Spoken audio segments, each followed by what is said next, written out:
Olá, queridos, a paz do Senhor Jesus, que alegria eu tenho poder mais uma vez estar com você aqui nessa tarde e poder compartilhar uma palavra do céu para o seu coração. E a palavra que está no meu coração para esse dia está em 1 Samuel, capítulo de número 16, do verso 1 em diante, que diz assim: Então disse o Senhor a Samuel: Até quando terás dó de Saul, havendo eu rejeitado, para que não reine sobre Israel? Enche o teu vaso de azeite e vem. Enviar-te-ei Jessé, o belemita, porque dentre os seus filhos me tenho provido de um rei. Porém disse Samuel: Como irei eu, pois ouvindo Saul me matará? Então me disse o Senhor: Toma uma bezerra das vacas em tuas mãos e diz: Vim sacrificar ao Senhor. E convidarás Jessé ao sacrifício, e eu te farei saber o que há de fazer, e ungir-me-ás a quem eu te disser. Fez, pois, Samuel o que dissera o Senhor, veio a Belém. Então os anciãos da cidade saíram ao encontro, tremendo, e disseram: É de paz a tua vinda? E disse ele: É de paz, vim sacrificar ao Senhor. Santificai-vos e vinde comigo ao sacrifício. E santificou ele a Jessé e a seus filhos, e convidou ao sacrifício. E sucedeu que, entrando ele, viu Eliabe e disse: Certamente está perante o Senhor o seu ungido. Porém o Senhor disse a Samuel: Não te atentes para a sua aparência, nem para a sua altura, nem para a sua estatura, porque o tenho rejeitado. Porque o Senhor não vê como vê o homem. Pois o homem vê o que está diante dos olhos, porém o Senhor olha para o coração. Então chamou Jessé Abinadab e o fez passar diante do Samuel, o qual disse também: Não esse o Senhor tem escolhido. Então Jessé fez passar Samá, porém disse: Tampouco esse tem escolhido. Assim fez passar os seus 7 filhos diante de Samuel. Porém Samuel disse a Jessé: O Senhor não tem escolhido esses. Disse mais Samuel a Jessé: Acabaram-se os mancebos? E disse: Ainda falta o menor, este que apacenta as ovelhas. Diz, pois, Samuel a Jessé: Envie e mando chamar, porquanto não nos assentaremos em roda da mesa até que ele venha aqui. Então mandou em busca dele e o trouxe. E era ruivo, formoso, de semblante de boa presença. E disse o Senhor: Levanta-te, unge, porque esse mesmo é. Eu acabei de ler aqui 1 Samuel, capítulo 16, verso 1 até o verso 13. Eu tenho meditado nesse texto por essas semanas e eu queria compartilhar com você algo que está no meu coração dessa palavra. Perceba que Deus está dando uma ordem para Samuel, para que Samuel saia e venha ungir Davi como rei de Israel. De fato, Samuel ainda, ele não sabe quem vai ser ungido, porque a primeira direção que Deus dá ao profeta é essa: você vai até Belém, vai procurar Jessé, e 2 filhos de Jessé eu tenho escolhido para ser rei. Porém Deus não fala a princípio quem seria o rei. Samuel iria para a casa de Jessé, e diante da seleção dos filhos de Jessé, da amostra dos seus próprios filhos, Deus revelaria quem seria ungido a rei de Israel. E Deus começa no texto dizendo: Até quando terá dó de Saul, tendo eu rejeitado? Vá a Belém, né? Enche o teu vaso de azeite e vem. Enviar-te-ei a Jessé, o belemita, porque um dos seus filhos vai ser rei de Israel. Aí Samuel questiona, dizendo: Senhor, como é que eu vou lá?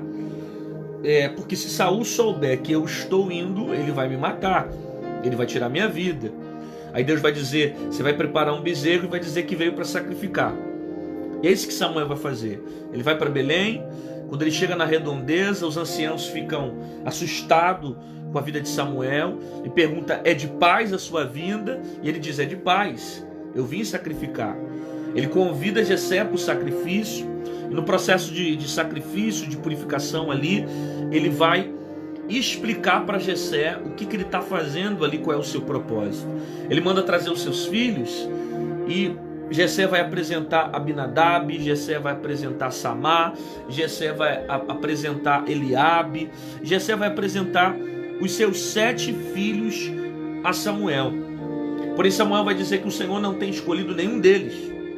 Tendo em vista que quando Jessé apresenta o seu primeiro filho ao profeta Samuel, o Eliabe, Deus se apresenta ao profeta e diz assim: não te atente para a aparência, nem para a sua estatura, nem para a sua altura, porque eu não vejo como o homem vê, eu olho para o coração. Por que Deus se apresenta falando dessa forma? Porque a unção que Deus estava querendo derramar sobre a vida de um homem era um homem que seria rei de Israel. E a aparência, ela seria algo que chamaria muito atenção aos olhos do homem, porque ele está escolhendo um rei.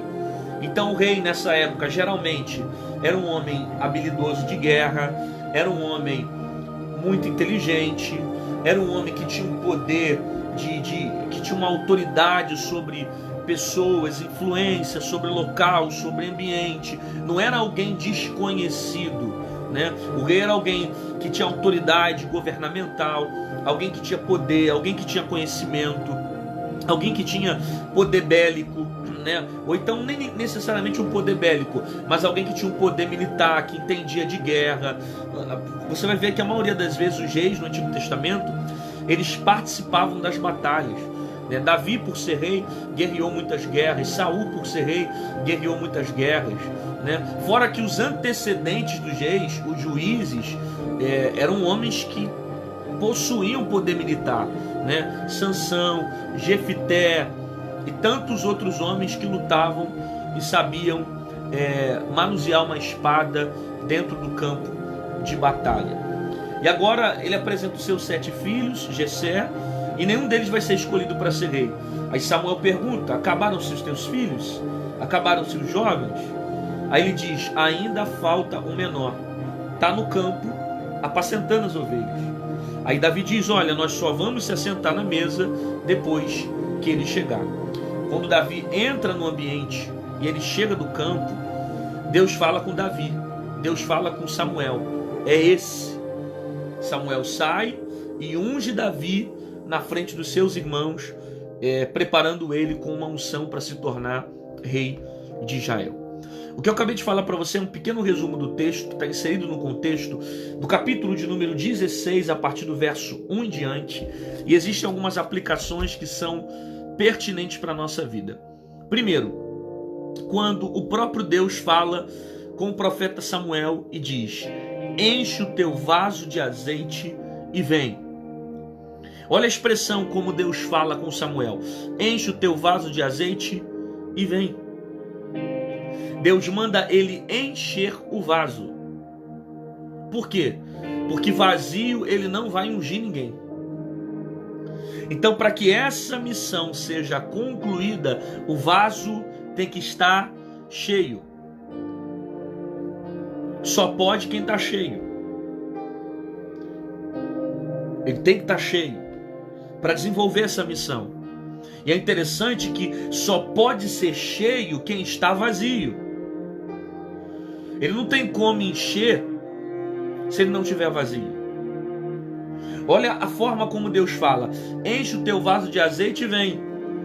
Ele só vai encher o vaso de azeite porque na verdade ele está vazio.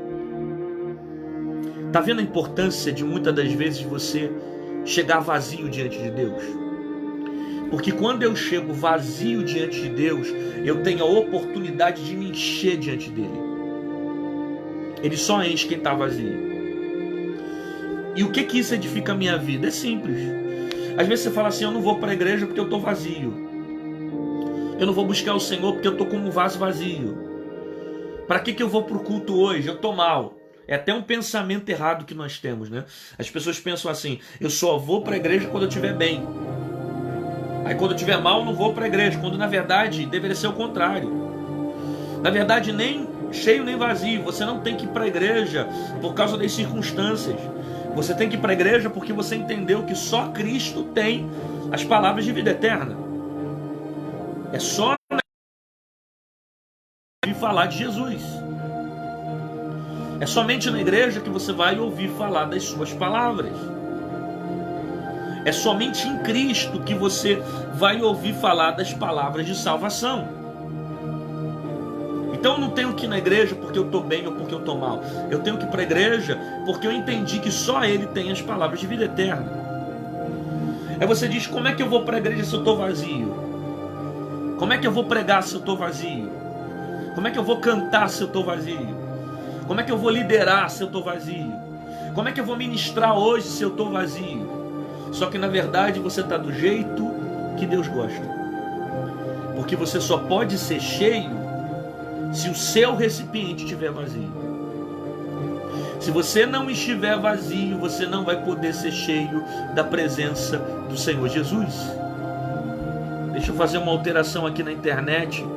Você só vai poder ser cheio da presença de Deus se você se apresentar diante dele vazio.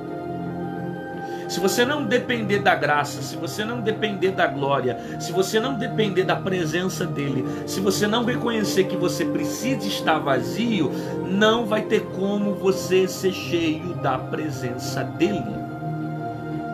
Você consegue entender isso? Que você está do jeito que Deus queria que você tivesse. Vazio. Mas da forma como Deus quer que você esteja. Porque você só pode ser cheio se você estiver vazio. Enquanto você se acha independente, enquanto você se acha muito forte, enquanto você se acha muito poderoso, enquanto você entra na presença de Deus independente, autossuficiente, você não vai ser cheio. Você tem que chegar vazio diante dele. Você tem que chegar dependente diante dele. Você tem que chegar reconhecendo que você é fraco e necessita da graça, da misericórdia, do amor dele, para que ele te encha e te fortaleça de acordo com o seu propósito. Enche o teu vaso de azeite e vem. Olha que interessante, enche o vaso de azeite. Veja, não é encher a tua vida das coisas do mundo, não é encher a tua vida do pecado, não é encher a tua vida da mentira, não é encher a tua vida das opiniões alheias, não é encher a tua vida de pessoas contrárias ao propósito de Deus. É enche o teu vaso de azeite. Porque para desenvolver essa missão, você tem que estar com o seu vaso de azeite cheio. Porque você só pode se encher das coisas de Deus se você se esvaziar das coisas do mundo. Eu vou repetir isso. Você só pode se encher das coisas de Deus se você se esvaziar das coisas do mundo. Enquanto o mundo encher você, você não vai poder estar cheio da presença de Deus. Por quê? Porque não tem como servir a dois senhores. Ou você serve a Deus ou você serve a Mamon. Ou você serve a Cristo ou você serve ao diabo. Ou você serve ao Espírito ou você serve a sua carne. Percebe isso? Para se encher de Deus, tem que se esvaziar do mundo. Enche o teu vaso de azeite e vem. Então se esvazia do mundo, tira da tua vida aquilo que não acrescenta, aquilo que não agrega, aquilo que não edifica, aquilo que não levanta, e enche a tua vida das coisas espirituais. Porque para cumprir o propósito, você precisa se encher daquilo que edifica. Olha a expressão de Deus para Samuel. Enche o teu vaso de azeite e vem. Deus não está dizendo enche o teu vaso de azeite e vai. Deus está dizendo a Samuel, enche o teu vaso de azeite e vem. A expressão vem traz para nós o sentido que Deus já estava na frente. Porque quem está na frente costuma chamar quem está atrás dessa maneira. Venha, vem, me acompanha. Ele não diz vai, ele diz vem. Então a expressão deixa para nós clara que Deus já está na frente de Samuel. Por isso que Deus está dizendo enche o teu vaso de azeite e vem. Por quê? Porque eu já estou na tua frente. Eu já vou guiando o teu caminho. Eu já vou te livrando dos ataques de Saul. Eu já vou te livrando das ciladas do teu inimigo. Enche teu vaso de azeite e vem. Porque Deus nunca vai te dar uma direção e vai deixar você sozinho nela. Eu vou repetir isso. Deus nunca vai te dar uma direção e vai deixar você sozinho nela. Toda vez que Deus te der uma missão, toda vez que Deus te der uma direção, toda vez que Deus determinar algo para a sua vida, é porque Ele já saiu na tua frente. Então vai, porque Ele está na frente. Se Ele te deu uma direção de uma casa, se Ele te deu uma direção de um carro, se Ele te deu uma direção de uma faculdade, se Ele te deu uma direção de um trabalho novo, de uma porta de emprego, de um curso, de algo que você tem que fazer, de uma amizade nova, de um ambiente que você tem que entrar, se Ele te deu uma direção de um namoro, de um relacionamento, de um casamento, vai. Por quê? Porque Ele já está na frente. Toda vez que Deus te dá uma direção, Ele sai na frente. Ele não deixa você sozinho. Ele não deixa você caminhar sozinho. É por isso que a expressão de Deus para Samuel é essa: enche o teu vaso de azeite e vem. Por quê? Porque eu já estou na frente. É só seguir os passos. É só seguir a direção. É só caminhar comigo. Enche o teu vaso de azeite, vem. Eu estou na frente. Você não precisa temer os ataques de Saul. Você não precisa temer o que Saul vai dizer. Você não precisa ficar preocupado com as circunstâncias que possam te cercar. Por quê? Porque eu estou na tua frente. Quando Deus te dá uma direção, Ele se responsabiliza para aquilo que vai vir. Quando eu tomo a direção, eu me responsabilizo pelos meus atos. Quando eu entro na direção, fora da direção de Deus, eu digo, eu sou autossuficiente, eu sou independente e eu estou pronto para assumir a responsabilidade e as consequências da minha escolha. Mas quando eu desejo ficar na direção de Deus, Ele assume a responsabilidade. Então Ele vai na frente. Ele se compromete de guiar os meus passos e me levar para caminhos de sucesso. Enche o teu vaso de azeite e vem. Por quê? Porque um dos filhos de Jessé será rei. Um dos filhos de Jessé eu tenho provido para se tornar rei de Israel. Olha aqui que interessante isso aqui. Deus revela para Samuel que um dos filhos de Jessé vai ser rei. Mas Deus não fala para Samuel qual é o cara que vai ser rei. É óbvio que quando ele chega diante de Jessé, que os filhos são apresentados, no processo da seleção, Deus diz para Samuel que seria Davi. Quando Davi vai ser o último a entrar na casa, aí Deus fala, é esse aí que vai ser rei de Israel. Agora, na primeira palavra, na primeira direção, Deus não diz quem vai ser o homem. Deus só fala assim, vai ser um dos filhos de Jessé. Eu preciso entender isso. Que Deus revela o propósito, mas não mostra o processo. Eu vou repetir isso. Deus revela o propósito, mas não mostra o processo. Qual era o propósito? Ungir um dos filhos de Jessé para se tornar rei de Israel. Qual é o processo? A seleção que ele vai ter dos filhos para no meio deles descobrir quem vai ser rei de Israel. Na verdade, esperando Deus falar para que Deus revele quem vai ser o primeiro rei de Israel. Isso cabe à nossa vida.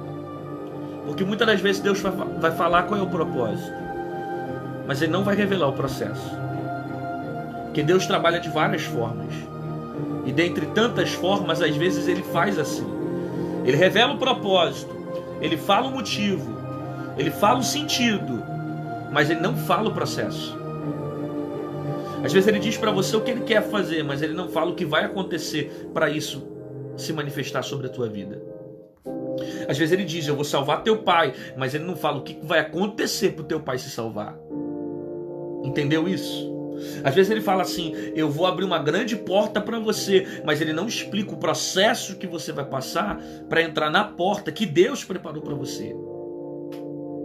Às vezes Ele diz para você, eu vou fazer um grande milagre na sua vida e você vai ter um grande testemunho para contar, mas Ele não explica que você vai para o hospital, que você vai passar pelo CTI, que os médicos vão te desenganar.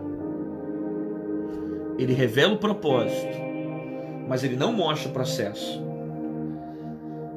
E por que muitas das vezes Deus não fala o processo?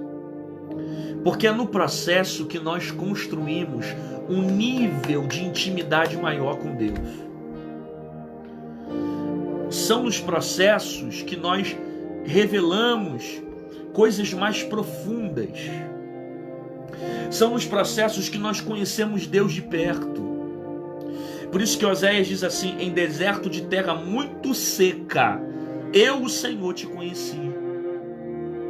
Porque os processos, eles geram maturidade, eles geram experiências, eles geram aprendizagem. Então ele fala o propósito, mas não revela o processo. E às vezes Deus te fez uma promessa e você está dizendo: até agora eu não vi nada acontecer. Às vezes você parou para ver esse vídeo e está dizendo: poxa, Deus fez um monte de promessa, falou que ia fazer isso na minha vida, que eu ia crescer financeiramente, que as portas iam dar certo, que eu iria prosperar, que eu ia ser feliz na vida sentimental, que eu ia casar, que eu ia ter filho e papá. Deus fez um monte de promessa e o que você está vendo é sofrimento. Só que na verdade o que você está passando são degraus que vão te levar até o propósito. Ele oculta o processo para que esse sofrimento te leve para o propósito. Porque talvez se ele falasse para você as lágrimas que você derramaria, as perdas que você teria, as decepções que você viveria, os problemas que você passaria, se ele falasse para você todo o sofrimento que você enfrentaria, talvez você desistiria do propósito. Então ele só revela o propósito e oculta o processo para que você chegue diante do caminho que ele tem revelado para você. Quando ele chega em Belém, que ele vai para a casa de Jessé, ele convida Jessé ao sacrifício. Jessé então vai começar a trazer os filhos até Samuel para apresentar os seus filhos, para que um deles de repente seja escolhido como rei de Israel. E o primeiro filho que ele apresenta, o texto fala que é Eliabe. E sucedeu que entrando eles, viu Eliabe e disse: certamente está perante o Senhor o seu ungido. Porém o Senhor disse a Samuel: não te atentes para a aparência, e nem para a sua estatura ou para a sua altura, porque eu tenho rejeitado. Perceba, no processo Deus vai revelando outras direções que Samuel precisa ter para escolher o rei de Israel. E a segunda direção que Deus dá para Samuel é essa. A primeira, enche o teu vaso de azeite e vem. A segunda, prepara o bezerro, chama ele para o sacrifício e diz que você vem para sacrificar, para você não morrer pelo ataque de Saul. E a terceira, na verdade essa aqui é a terceira, é essa instrução que Deus está dando a Samuel: não te atente para a sua aparência, porque eu não vejo como o homem vê. E nisso aqui Deus está falando algumas coisas. Primeiro, não julgue pela aparência. Não coloque os teus olhos naquilo que está por fora, porque a embalagem ela vai te enganar. A aparência, ela vai te enganar. Você vai se enganar com a aparência. Então não te atente para a aparência. Porque muitas das vezes a promessa pode vir em aparências que você vai julgar e dizer que não é de Deus.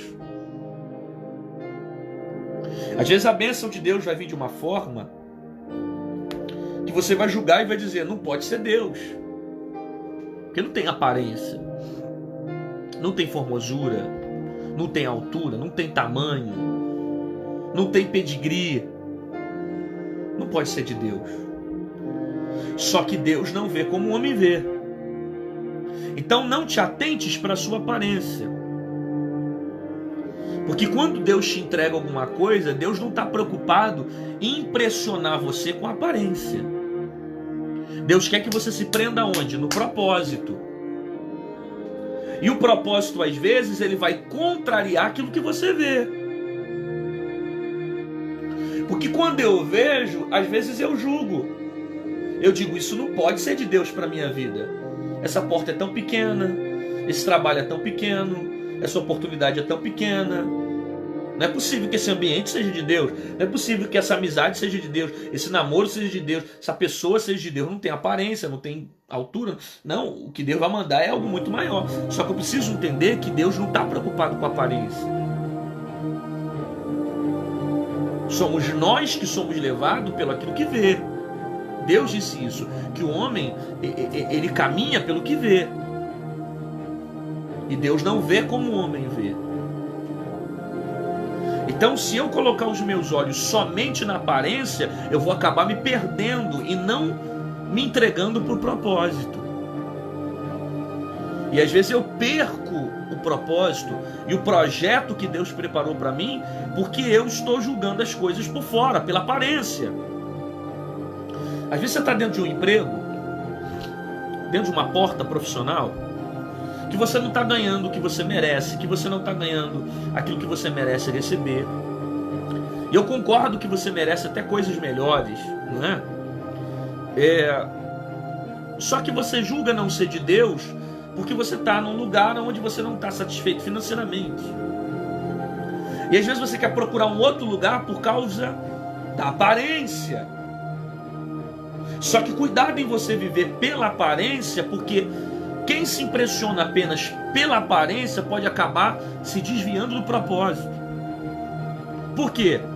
Porque Deus pode ter um propósito em uma porta pequena. Deus pode ter propósito em um lugar que você está falando que não é o lugar que Deus preparou para você. Às vezes pode não ser esse lugar, mas Deus pode estar usando esse lugar para te levar para outro lugar. Às vezes Deus te levou para um lugar para você conhecer alguém que vai te levar para um outro lugar. Às vezes o dinheiro que você está colocando, a tua cabeça no dinheiro, a tua ótica no salário, não é nem aquilo que Deus tem preparado para você. Às vezes a intenção de Deus para você naquele lugar é outro propósito. Só que se os seus olhos estiverem firmados na aparência, você vai perder o propósito. Então não olha para a aparência. Porque de uma porta pequena Deus pode te levar para uma porta grande. De um lugar que você não sabe nem o que está acontecendo, Deus pode te apresentar alguém que vai te levar para a porta que Ele preparou para você. Cuidado com a aparência. Não namore pessoas simplesmente por causa da aparência. É óbvio que eu não sou hipócrita e também não sou um doido de dizer que ninguém gosta de alguém ou namora de alguém só por causa do coração e da alma. A gente olha para a aparência, a gente é atraído pelo que vê, mas eu estou dizendo que esse desejo ou essa intenção, ela não pode ser fundamental nas suas escolhas. Até porque se você se apaixona somente pela aparência, você se decepciona pelo caráter. Eu vou repetir isso. Se você se apaixona somente por aparência, você vai se decepcionar pelo caráter. Então não julgue pela aparência e não determine pela aparência, porque as aparências podem mudar, as aparências podem ser transformadas. Agora olha para o interior, olha para o caráter. Às vezes é melhor Deus preparar algo para você que de repente não tem nem tanta aparência estética, mas vai te fazer feliz para o resto da vida, do que você literalmente ficar colocando os teus olhos somente na aparência de uma pessoa que não vai te valorizar como ser humano e que não vai te amar da maneira como você merece ser amada. O que eu estou dizendo para você é o que Deus disse para Samuel: eu não olho como um homem vê, eu não olho para a aparência, eu não me prendo à estética. A altura não chama minha atenção, estatura não chama minha atenção. Para onde eu estou olhando? Eu estou olhando para o coração. Perceba aqui, Davi não tinha aparência de rei, Davi não tinha tamanho de rei, Davi não tinha estatura de rei, Davi não tinha estética de rei, mas ele tinha um coração de rei. O coração dele era de rei, mas ele não tinha postura, não tinha aparência, não tinha tamanho, não tinha idade. Até porque, aparentemente, um dos primeiros ali aparecer um rei, se é que a gente pode dizer que ele poderia ser rei, era Eliabe. Tanto que Jessé apresenta, o primeiro filho que apresenta para Samuel, Eliabe. Porque Eliabe tinha postura de soldado, de guerreiro, era formoso. Lembra quando Davi foi lutar contra Golias? Eliabe estava onde? estava no arraial, se preparando para lutar contra os filisteus. Então ele tinha aparência. Se não tivesse aparência, Jessé não apresentava ele para Samuel. Só que Davi não tem aparência, não tem estatura, mas tem coração. Você pode não ter tamanho, você pode não ter estatura, você pode não ter idade, você pode não ter beleza, mas tem algo dentro de você que Deus escolheu para que a chamada se manifeste sobre a sua vida. Deus não me escolheu por causa da minha oratória, Deus não me escolheu por causa do meu tamanho, até porque nem tamanho eu tenho. Deus não me escolheu por causa da minha idade, até porque nem idade eu tinha quando eu comecei a pregar. Deus não me escolheu por causa da minha beleza, até porque beleza eu nunca tive. Deus me escolheu por causa do coração. Essa é a forma como Deus olha para você e olha para mim. Deus não olha você pelo carro que você tem, pelo sapato que você tem, pelos livros que você lê, pelos diplomas que você tem, pela teologia que você carrega, pelos idiomas que você fala. Deus não olha para você como os homens. A estética, o carro, a fama, o dinheiro, isso impressiona os homens. Agora, o que impressiona a Deus é coração. Então você pode não ter aparência de rei, você pode não ter estética de rei, você pode não ter tamanho de rei, você pode não ter aparência de rei, mas se você tiver o coração no Senhor, Deus vai te preparar para coisas grandes, poderosas e tremendas. Davi não tinha aparência, mas tinha coração de rei. E era isso que Deus queria. Deus não queria a estética, Deus não queria o tamanho, Deus não queria a altura, Deus queria o coração de Davi. Agora olha isso. Deus está revelando para Samuel a maneira como ele tem a percepção do ser humano. Isso aqui é a maneira como Deus nos enxerga. E Deus revela para Samuel. E que bom que isso está explícito para nós. Porque Deus está mostrando para nós que Ele não olha o homem pela sua aparência. Ele olha o homem pelo seu coração. É isso aqui, o coração. Deus olha para o coração. E se você só entender isso aqui, eu já consegui passar um recado para você nessa live. O coração é uma das coisas mais importantes que você tem para apresentar para Deus. Deus está pouco preocupado com a oferta que você dá. Deus está pouco preocupado com o dízimo que você entrega na igreja. Deus está pouco preocupado se o teu glória é o mais alto do culto. Deus está pouco preocupado se você ajuda alguém, se você pega a sopa e dá toda semana para mendigo, se você dá comida para os pobres. Deus está pouco preocupado com isso. Que isso, pastor? Eu vou te explicar. Porque não adianta ter nenhuma manifestação do lado de fora se essas realizações não acontecem aqui, ó, do lado de dentro. Então o que adianta eu ajudar o pobre se a intenção da minha ajuda não é com o coração? Tem gente que ajuda para se sentir bem. E eu não devo me ajudar o outro para que eu me sinta bem. Porque se eu ajudo alguém e eu tenho prazer porque eu me sinto bem, eu estou alimentando um sentimento chamado ego. E isso é contrário a um princípio. Porque eu não tenho que fazer por causa de mim, eu tenho que fazer por causa de Deus. Eu tenho que fazer porque eu amo a Deus. Eu tenho que fazer porque eu entendi o amor a Deus. Então, eu faço porque eu entendo o amor. E tem muita gente que cai nesse perigo. E erra e acaba quebrando esse princípio. Ajuda o próximo para querer mostrar. Ajuda o próximo para querer se aparecer. Aí mostra toda semana ir lá visitando os viadutos. Visitando, sabe, os lugares para ajudar, para levar sopa, para não sei o quê. Aí você olha, nossa, que lindo. Só que ele faz isso com a intenção de alimentar o ego dele. Ele faz por ele e não para Deus. E aí que tá. Porque Deus não sonda o que sai da minha mão. Deus sonda o que sai do meu coração. Aquilo que eu faço é para que eu me sinta bem, ou aquilo que eu faço é porque eu amo a Deus. É porque eu entendi o que Deus fez por mim. É porque eu entendi o que o Evangelho fez por mim. É porque eu entendi que da mesma forma que Cristo me ama, eu tenho que amar o próximo. Da mesma forma como Jesus fez por mim, eu faço para o outro. Eu não preciso Eu não preciso divulgar, eu não preciso mostrar para os outros, eu não preciso revelar para o mundo as minhas boas ações. Por quê? Porque eu quero que Deus sonde o meu coração. Percebeu isso? Isso aqui é o centro de muita coisa que eu ofereço para Deus. Quando você entrega alguma coisa para Deus, Deus não olha para a sua entrega. Deus olha para isso aqui, ó, para o teu coração, cara. É por isso que tem gente que entrega oferta com as mãos, mas Deus não recebe. Porque só entregou com a mão. Entende isso? Não entregou com vida. Por isso que toda pessoa que para às vezes para querer discutir questão de dízimo, porque dízimo está no Antigo Testamento, cara, nem pensa em entregar dízimo e nem pensa em entregar oferta dessa forma. Por quê? Porque Deus já está rejeitando. Teu coração está querendo uma explicação para você se sentir convencido para fazer. Isso está muito longe do propósito de Deus. Porque se não tem vida na tua entrega, Deus não recebe. Deus não precisa do teu dinheiro para fazer nada. Deus não precisa do seu sacrifício para fazer nada. Ageu capítulo 2, verso 7 diz que Ele é dono do ouro e da prata. Então, quando eu oferto, quando eu dizimo, para onde Deus está olhando?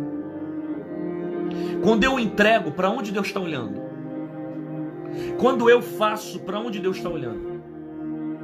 Deus está olhando para cá?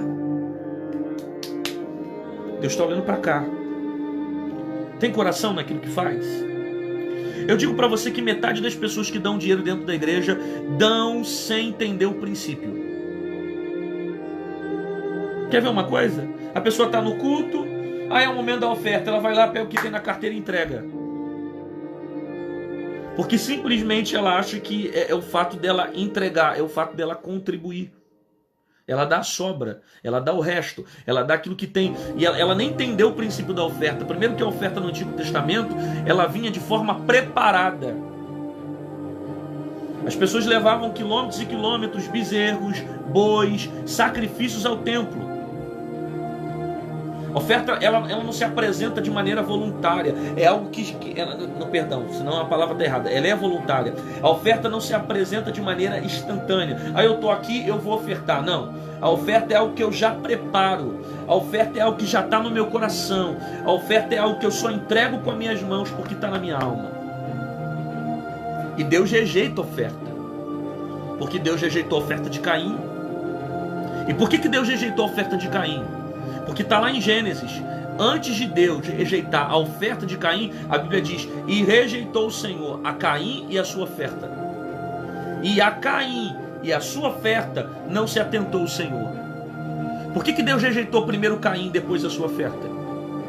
Porque Deus nunca vai receber aquilo que está na sua mão, se primeiro não receber o teu coração. Enquanto Deus não tem o teu coração, Ele não recebe aquilo que você entrega. Entendeu isso aqui? Porque Deus está preocupado com isso aqui, é coração. Aonde está o meu coração, ali está o meu tesouro. Por que eu tenho facilidade de dar 300, 400, 500 reais num perfume, numa bolsa, num restaurante, num sapato, 700 reais num celular, mas eu não consigo dar 300 reais de oferta? Eu não consigo dar 100 reais de oferta? Eu dou todo o culto 2 reais, 3 reais, 50 centavos. Por quê? Percebe a diferença de prioridade? Percebe a diferença de coração?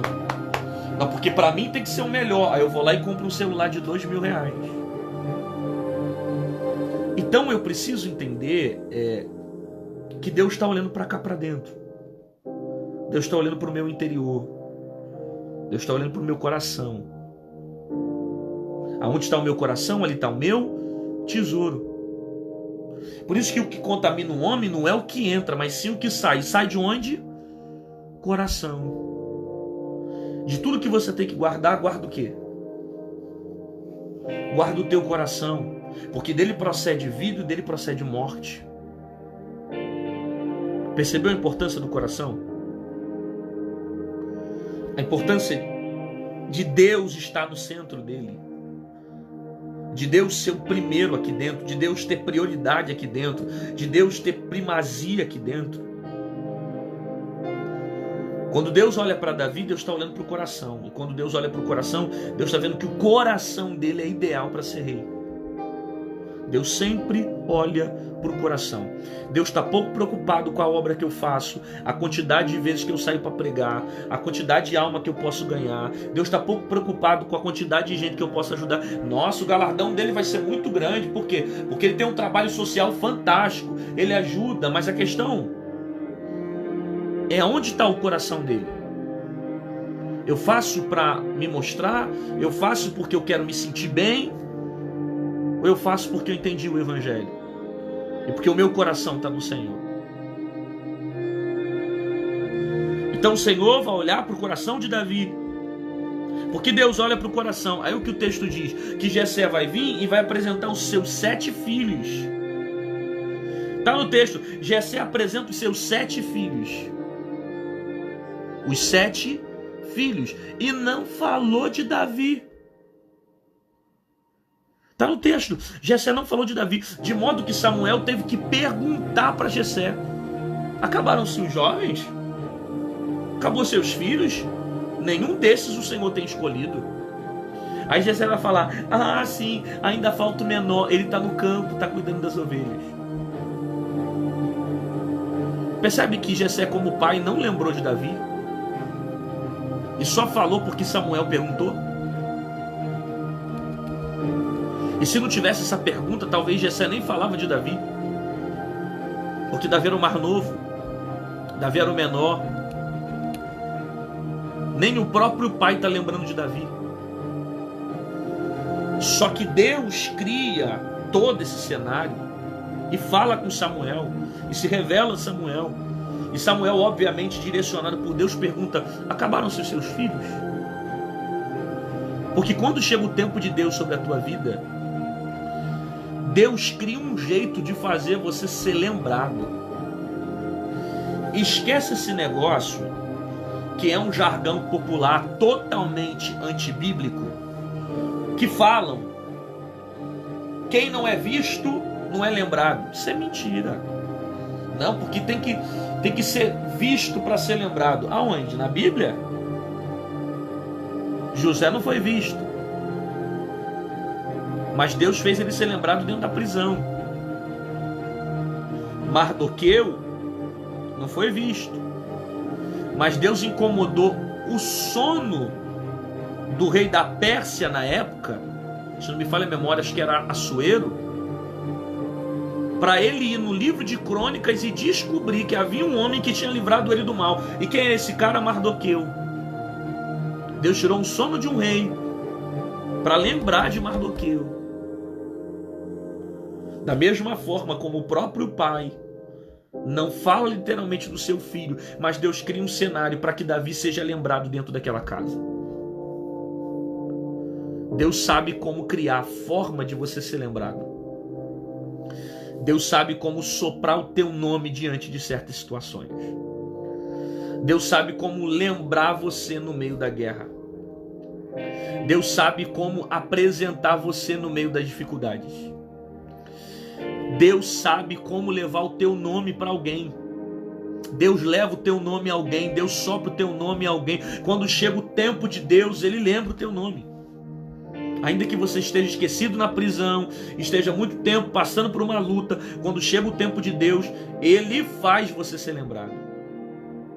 E ainda que o seu pai e a sua mãe te esqueça, todavia eu jamais me esquecerei de ti. Eu tenho o teu nome gravado na palma da minha mão. Eu conheço todos os fios de cabelos, cada fio que existe dentro da sua cabeça. Então, se algumas coisas ainda não aconteceram, é porque não é o tempo de Deus.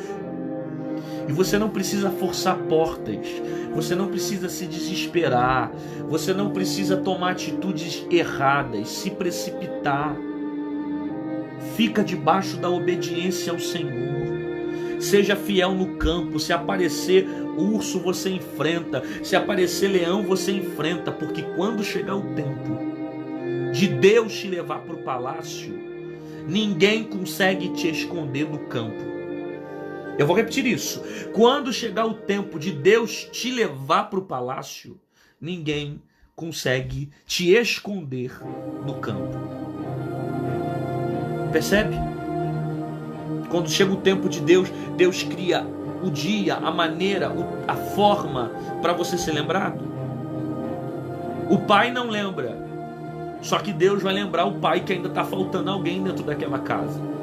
Já foi todo mundo, já acabou todo mundo, não tem mais nenhum jovem, ainda tem alguém. E Deus cria o cenário para que Davi fosse lembrado e honrado dentro daquela casa. E olha como o pai fala: ainda falta um menor. Você vê a percepção dos homens, né? Os homens apresentam os grandes primeiro. Com Deus é o contrário. Primeiro para ele é o menor. Primeiro para ele é quem desce. Primeiro para ele são os pequenos. Para o homem, melhor é aquele que está sendo exaltado. Mas para Deus, melhor é aquele que está sendo humilhado. Para o homem, melhor é aquele que está subindo. Mas para Deus, o melhor é aquele que está descendo. Para o homem, o melhor é o grande. Mas para Deus, o melhor é o pequeno. Percebe como a cabeça de Deus funciona diferente? O melhor para Deus é o menor. O melhor para Deus é o pequeno. O melhor para Deus é aquele que é dependente, aquele que diz que não tem capacidade, aquele que está no campo, aquele que é rejeitado, aquele que está fazendo o que ninguém quer fazer, aquele que está realizando coisas que ninguém quer realizar. O melhor para Deus é o pequeno, o menorzinho, que está todo mundo julgando pela aparência, não tem idade, não tem tamanho. É esse aí que Deus quer. E é esse aí que Deus vai usar. Por isso que Deus não levanta grandes homens para fazer coisas extraordinárias. Deus levanta homens pequenos que são dotados de um poder grande para realizar coisas extraordinárias. Eu tenho total noção que tudo que eu faço, que tudo que eu vivo, eu não vivo por minha própria glória. Porque no dia que a presença sair de mim e a essência se corromper, não sobra mais nada. Só fica um vaso de barro, sujo, sem nada, sem beleza, sem graça. Porque a glória que me faz queimar na presença dele é a essência do oleiro dentro de mim. Por isso que Jeremias capítulo 18 diz que o oleiro colocou a sua imagem no vaso e fez o vaso de acordo como desejava, de acordo como queria. Ele colocou a imagem dele, a forma dele, da maneira que ele queria sobre o vaso. Porque a beleza não é do vaso de barro, mas do oleiro que aparece dentro do vaso, que se manifesta dentro do vaso. Davi vai ser lembrado, de modo que ele vai ser chamado. Ele vai ser chamado para se apresentar diante do seu pai, Jessé, e diante de Samuel, que lá estava. Agora um detalhe interessante. Você já percebeu que só tinha Davi trabalhando dentro dessa casa? Os outros irmãos vieram com uma facilidade, né? Só Davi estava trabalhando nessa casa? Só Davi estava cuidando de ovelhas? Só Davi estava no campo trabalhando? Os outros irmãos vieram muito rápido, né? Enquanto Davi estava ocupado cuidando das ovelhas. Deus nunca chama quem está desocupado. Deus nunca chama quem faz nada. Deus não levanta preguiçoso. Na maioria das vezes Deus levanta pessoas que estão ocupadas com alguma coisa e estão fazendo várias coisas ao mesmo tempo. Sabe você que está ouvindo essa palavra, que está ouvindo essa pregação e está dizendo assim, mas eu estou fazendo muita coisa, eu não tenho tempo para Deus. Porque eu estou fazendo faculdade, não tenho tempo de ir para a igreja. Porque eu estou fazendo faculdade, eu estou fazendo curso, eu estou fazendo colégio, eu estou estudando para o mestrado. Sabe, você que está falando que eu estou fazendo muita coisa, eu não tenho tempo para Deus. Cara, Deus te quer tanto que às vezes Ele é capaz de fechar algumas portas para você se lançar para Ele. Porque é justamente pelo fato de você ter o coração envolvido nas coisas de Deus, ou envolvido com os propósitos dele, que ele tem vontade de te puxar mais ainda para aquilo que ele tem revelado para você. Deus não chama desocupado, Deus chama quem trabalha, Deus chama quem se envolve. É por isso que ele te quer. E teu trabalho não é desculpa para que você não seja usado por Deus. Teu trabalho não é desculpa para que você não seja um instrumento de Deus. Eu percebi que nessa vida, a maioria das vezes que nós temos não é falta de tempo. Ah, porque eu não tenho tempo para fazer isso. Quando alguém diz que eu não tenho tempo para fazer, na verdade ela está dizendo, eu não tenho prioridade para fazer isso. Porque o nosso tempo é igual. O tempo que eu tenho e o tempo que você tem é igual. Deus dá a todos o mesmo tempo. Então quando eu falo que eu não tenho tempo, eu estou mentindo. Porque o tempo é igual para todo mundo. Quando eu digo que eu não tenho tempo, na verdade eu estou dizendo, isso não é minha prioridade. A minha prioridade agora é outra. É estudar, é namorar, é beijar na boca, é faculdade, é colégio, é fazer o curso, é minha vida profissional, é minha vida material, entende? Então não diga para mim que é falta de tempo, porque o que você tem é falta de prioridade. Deus ainda não se tornou prioridade para você. E não se tornou prioridade porque você consegue priorizar a tua vida profissional, a tua vida material, a tua escola, os teus desejos. E quando você quer fazer certas coisas, você arruma tempo, né? E arruma com uma facilidade, né?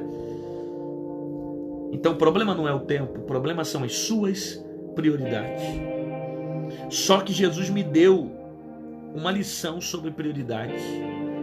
E ele disse, Mateus 6,33, buscai em primeiro lugar o reino de Deus e a sua justiça, e as demais coisas serão acrescentadas. Se você decidir priorizar o reino, você vai ver as demais coisas sendo acrescentadas sobre você. Você passa a vida inteira lutando por coisas que Deus já te deu. Só que você não toma posse dessas coisas porque você ainda não priorizou o ser. Então, fique com essa palavra no seu coração. Que Deus possa abençoar a tua vida e que você entenda isso e compreenda que o melhor de tudo é ter Deus como primeiro na sua vida. Deus não chama desocupado. Deus só chama gente que está envolvido com o seu reino.